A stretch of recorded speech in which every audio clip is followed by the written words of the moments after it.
Hey everyone, my name is Chloe, and today I'm here to do a December mid-month wrap-up. So I normally just do my wrap-ups in like one big shebang at the end of the month, but I've been reading like a lot, like 25 or more books a month, and it just becomes like kind of overwhelming to wrap them all up at the end in one big video. Plus, I don't want to make videos that are super duper long, so I figured I would start splitting it up into a mid-month and then an end of the month wrap up, so you get two in 1 month. That way it's not quite as long of a video, and you can hear in a little quicker bursts what I thought of the books I'd read. So this is the first part of December, and this goes through December 15th. So I read 19 total books with 2 DNFs, and so the star rating is as follows: 2 DNFs, 1 2-star, 8 3-stars, 7 3.5 stars, 4 2-stars, and 1 5-star. And so not the best like first half of the month. It averages to 3.34 stars, and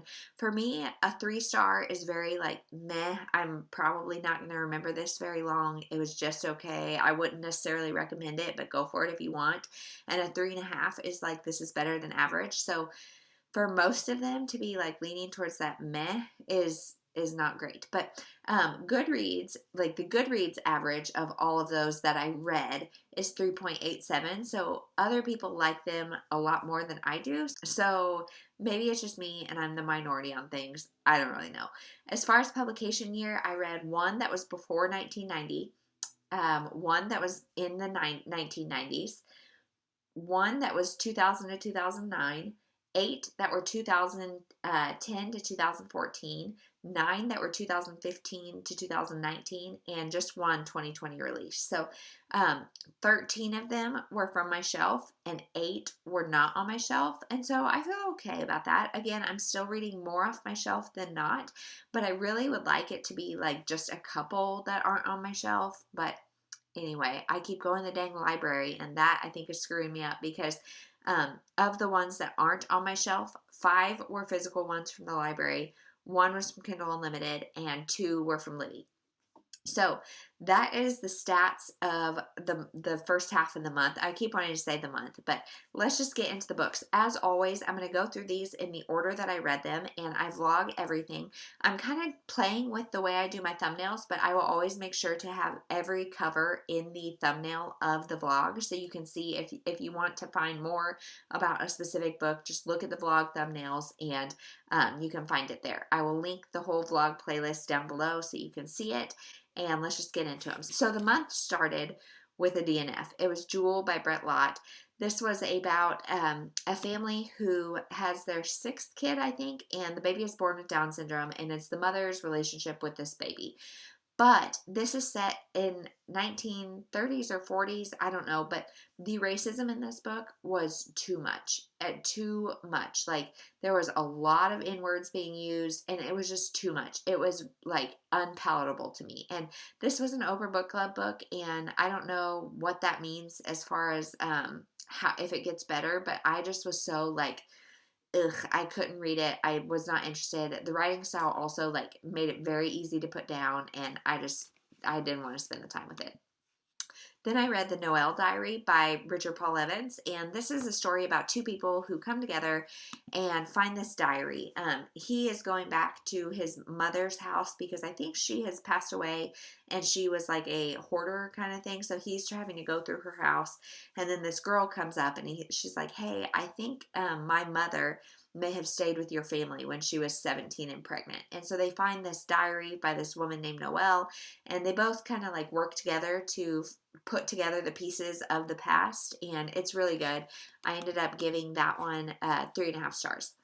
Then I read Our Totally Ridiculous Made Up Christmas Relationship by Brittany C. Cherry, and this is her one and only Christmas piece of work. It is a novella, I think. I mean, short story novella. It's like 200 and something pages about a fake dating situation, and it was so good. I loved it and gave it 4 stars. It was very entertaining. For fans of like 10 Blind Dates, I would say this kind of has a similar vibe. There's like some serious stuff going on, but and for the most part, it's fun. There's a big family. I would definitely recommend it.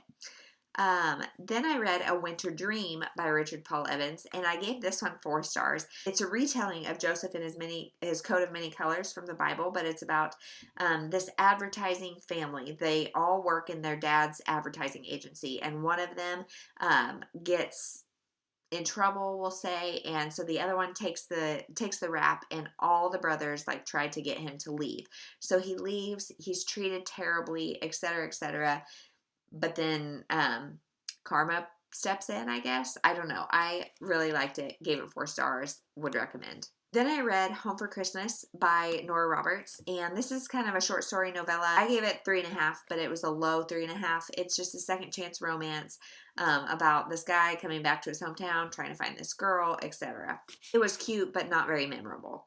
Then I read All I Want for Christmas, also by Nora Roberts, and I gave that 3 stars. I think it was another novella, and this is about some twin boys who really want a mother for Christmas. So it's a grumpy sunshine. Their dad is a contractor, and he's super grumpy.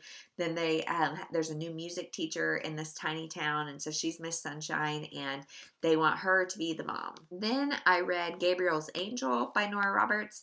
And this one is a full-length novel, and it was rough. I gave it 2 stars. It was about this man who stumbles upon this woman who she's 7 months pregnant. Her car is broken down, so he like takes her in, and it's like a snowed-in situation, and then they like get married, and it's just really weird, not good. I never felt any chemistry. Would not recommend that one. Then I read We Met in December by Rosie Curtis, and I gave that one 3 stars. So this one is about this girl who decides to go rent this room, this flat, I think, in London.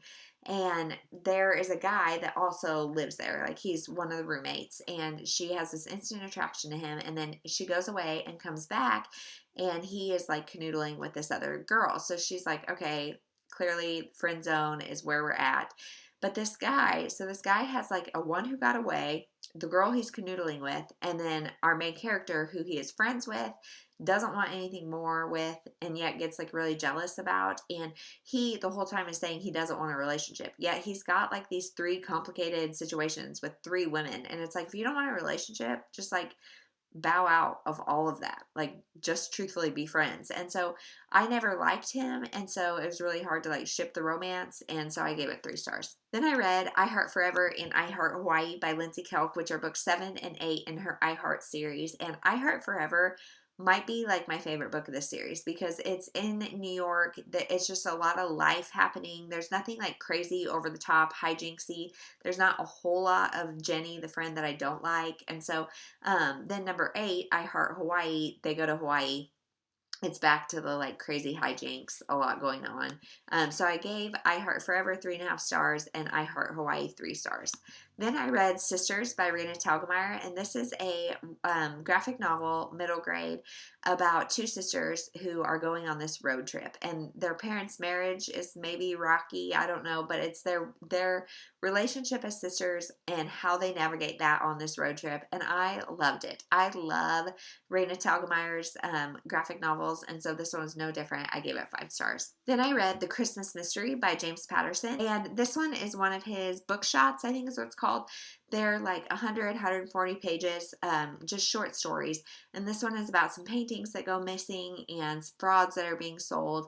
And so there's that mystery going on, but there's also, this follows a detective that is in other of his novels, and it's his relationship, his kind of romance with his partner. And this one, I would say, is actually a little bit heavier in the romance. The romance is definitely better because it is so short. Like, you can tell they've got an established relationship, and we're watching that grow and develop, and things change in that. Whereas the mystery, it was like it started and stopped within that 100 pages, and so it's just a little too quick. I read I'll Be Home for Christmas by Beverly Jenkins, and this is another second chance romance about 2 people who are coming. They used to be engaged, I think, and he was a serial cheater, and then they both go back to town for his sister's wedding, and it's their second chance romance. And I just am like, if you were a serial cheater, I don't think that's a good idea.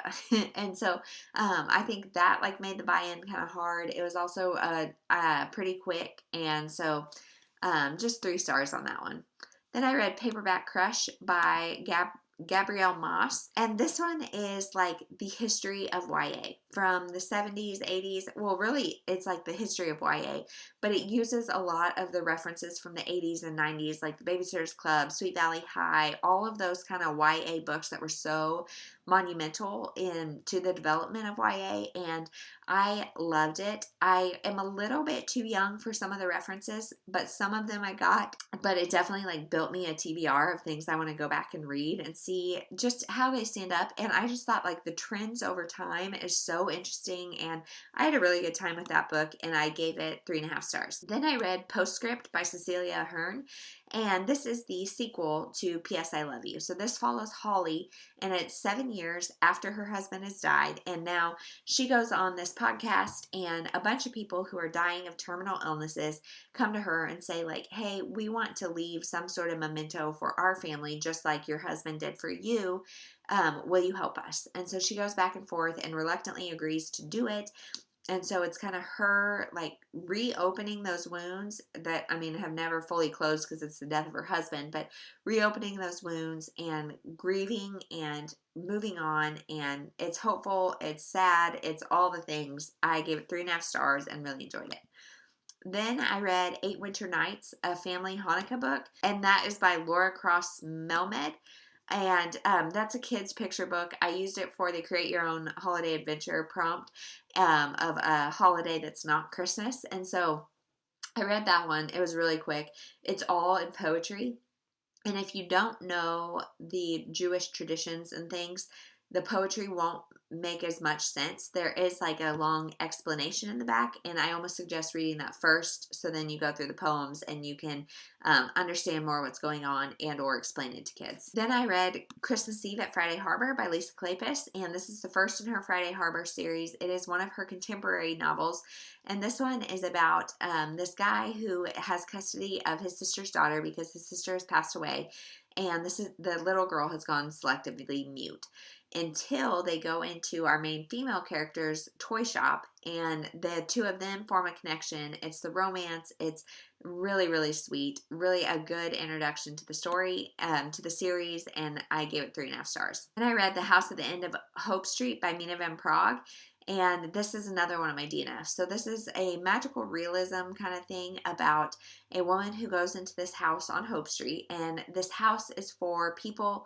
who have lost all hope. They just don't have any hope left for whatever reason, either, like somebody, either relationship issues, life issues, whatever is going on, work issues, etc. They all end up at this house on Hope Street. Literary people from the past have all gone there and lived there, and now they're like almost like ghosts in the house. And so it's just a very, I don't even know the words, like very magical, but in a way that was just almost too outlandish to like make sense of.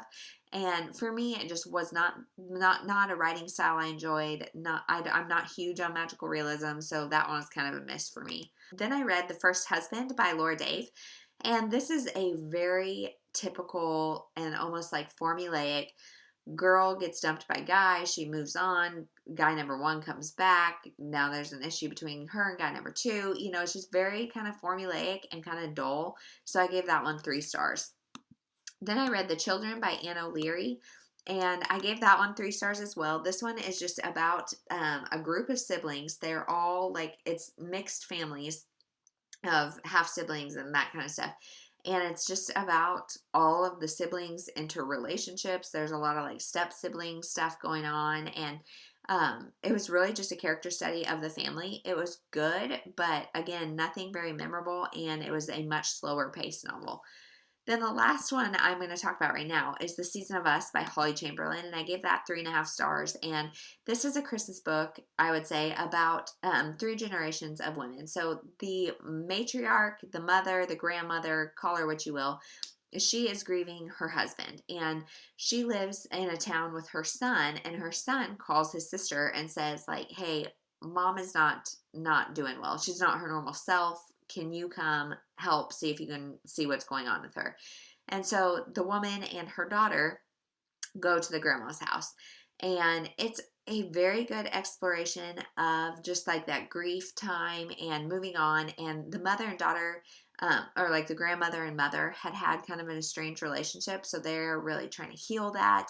And I gave it 3.5 stars. It all ends at Christmas. And my favorite part of that book, honestly, was the middle generation, the mother's relationship with her husband. Her husband was just awesome. He was a wonderful, very supportive man, and I just really enjoyed the story. So 3.5 stars. So that is everything I read in the first half of the month. It was crazy. This last half is slowing down a little bit, and then I imagine Christmas and things I won't be reading nearly as much. But we'll see.